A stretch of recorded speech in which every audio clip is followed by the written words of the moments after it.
Salut à tous et merci de nous rejoindre sur Shifter la chaîne. Aujourd'hui on est devant la concession Honda 7ème avenue et c'est pas trop pour rien. Déjà c'est nos partenaires et ensuite on va vous emmener au salon de la moto, vous présenter Max. Max c'est un copain et il fait de la préparation sur les CRF 150. Sur la deuxième partie de la vidéo, vous allez rencontrer Nicolas qui est organisateur de l'Iron Motor et des Classic Machines à Carole. Alors petit disclaimer, on a eu un souci avec la caméra, on n'a pas la fin de l'interview, mais le mieux c'est, on vous met les dates dans la description pour ces événements, ça serait d'aller les voir à Carole. Voilà, bon visionnage.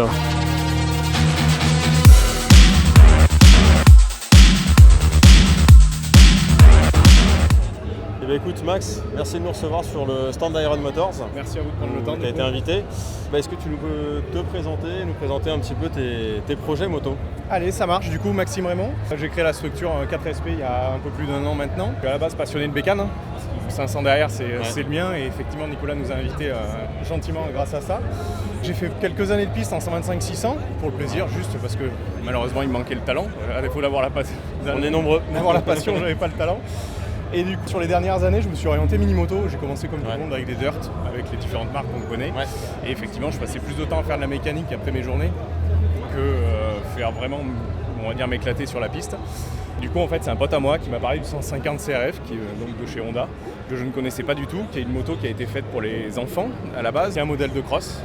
Et en fait que l'on a, on va dire, dérouté, réutilisé pour utiliser sur les pistes de karting. Super. Donc en fait c'est du mini super motard comme sur les dirt. Le but c'est de faire moins de 25 chevaux. C'est un moteur qui est développé par Honda qui fait 23 chevaux en origine et donc 21 ou 20 à la roue.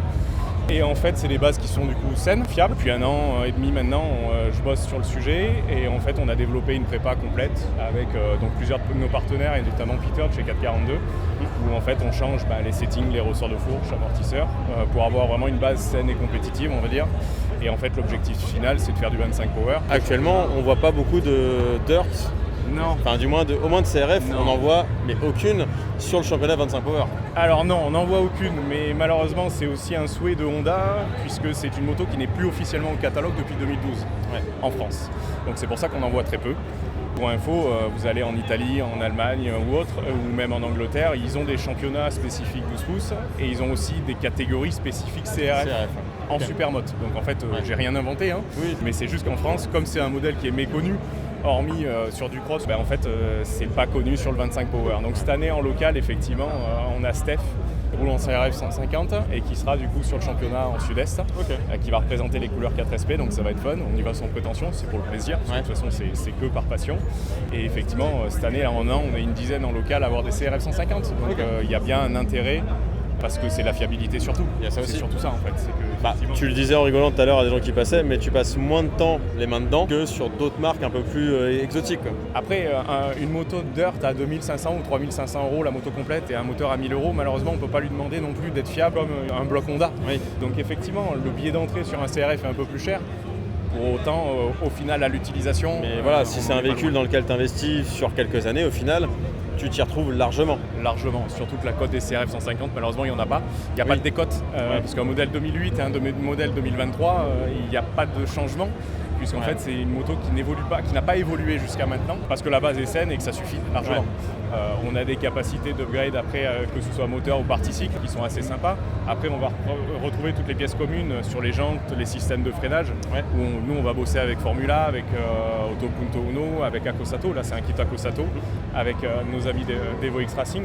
Mais globalement, c'est les mêmes systèmes que sur du dirt. Et après, en termes de coûts financiers sur une journée de roulage, tu parlais que tu avais fait de la 600 avant. Même nous, on fait de la 125, c'est qu'il y a une raison, c'est que le coût est limité. Mais avant de rentrer dans les détails techniques, est-ce que toi, tu sais à peu près ce que ça te coûte de rouler une saison avec ça? 10 petits roulages, voilà. Un train de pneus avec PNT, on est entre 10 à 20 roulages en fonction de l'utilisation et du grip et de la piste.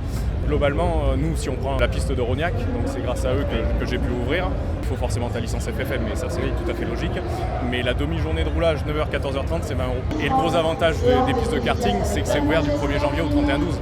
À Rognac, on roule 6 jours sur 7, quoi.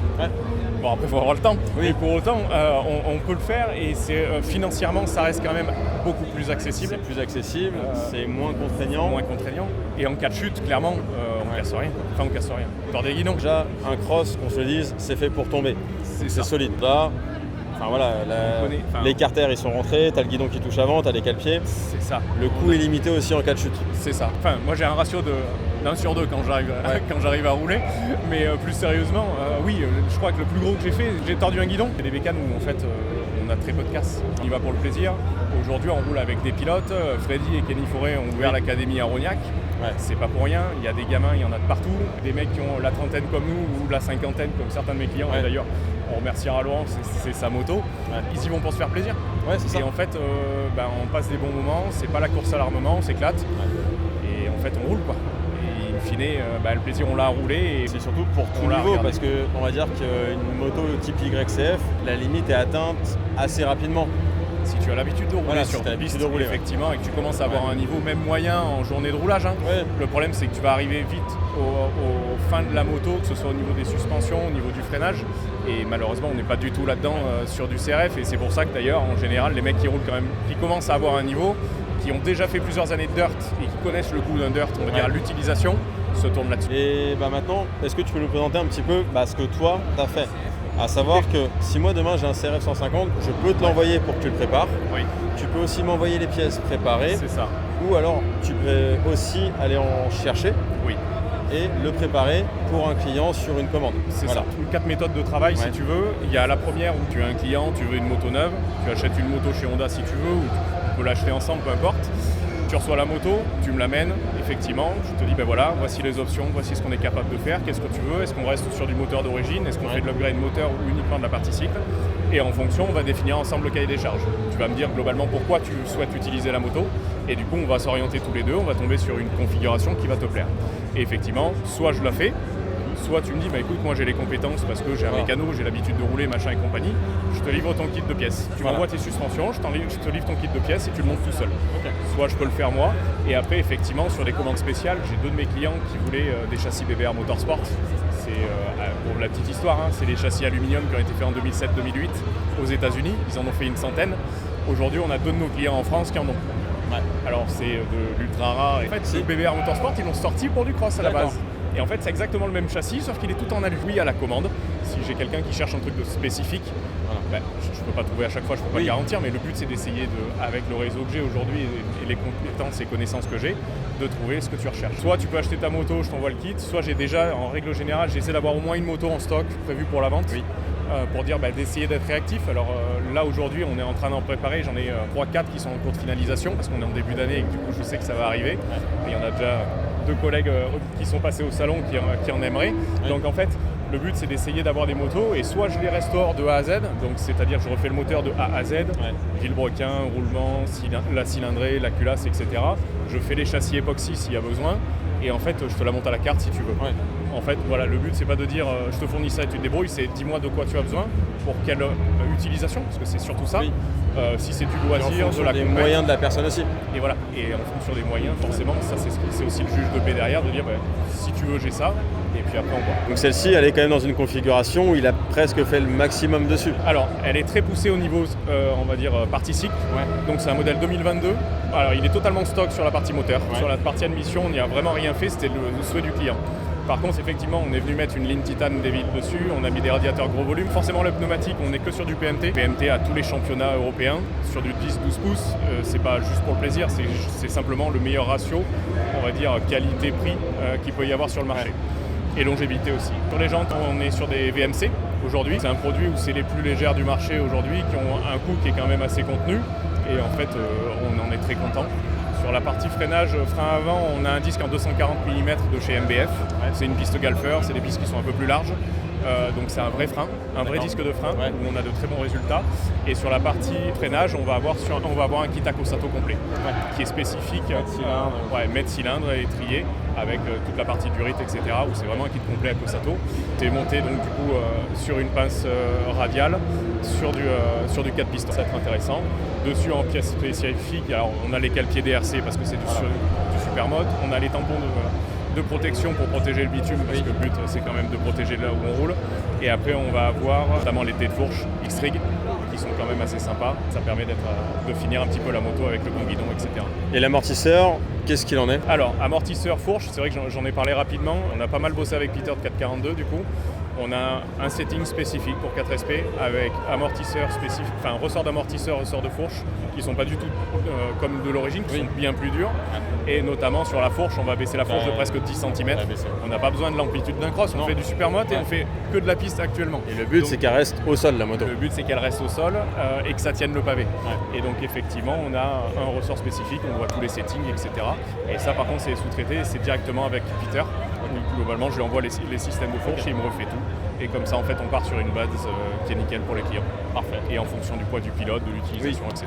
Et après on affine au réglage puisque c'est des suspensions qui sont réglages d'origine, pas comme du dirt par exemple. Oui. Voilà, donc c'est que l'avantage c'est que en fonction du niveau et même du circuit où la personne va aller, c'est qu'il peut avoir son setting comme une vraie moto de course en fait. C'est ça, en fait on a le setting de base où on dit voilà l'utilisation quand le mec commence à toucher, parce qu'en général c'est des personnes qui ont déjà eu un passif en moto, donc du coup on a le setting de base et en fonction du poids de la personne, soit on change le ressort si jamais il y a besoin d'avoir un ressort un peu plus dur ou pas, et sinon ça se fait au réglage et on est très bien aujourd'hui. Avec la dizaine de pilotes que l'on a, ça se passe très bien et on n'a que de très bons retours. Pour les gens qui se demanderaient, la moto telle qu'elle, elle est stock niveau moteur, mais toute la partie châssis a été préparée. Moi demain je me dis, tiens, je veux pas aller chercher 27 chevaux, 20, 22 chevaux à la roue, ça me suffit largement. Par contre, je veux une partie cycle ultra saine comme celle-ci. Quel est le budget à mettre? Voilà. Concrètement, le plus simple c'est quoi? Si tu achètes la moto et que tu veux juste le kit de pièces complet, donc là on parle les suspensions complètes comme elles sont là, système, jantes, pneus, frein, freinage, la démultiplication, etc.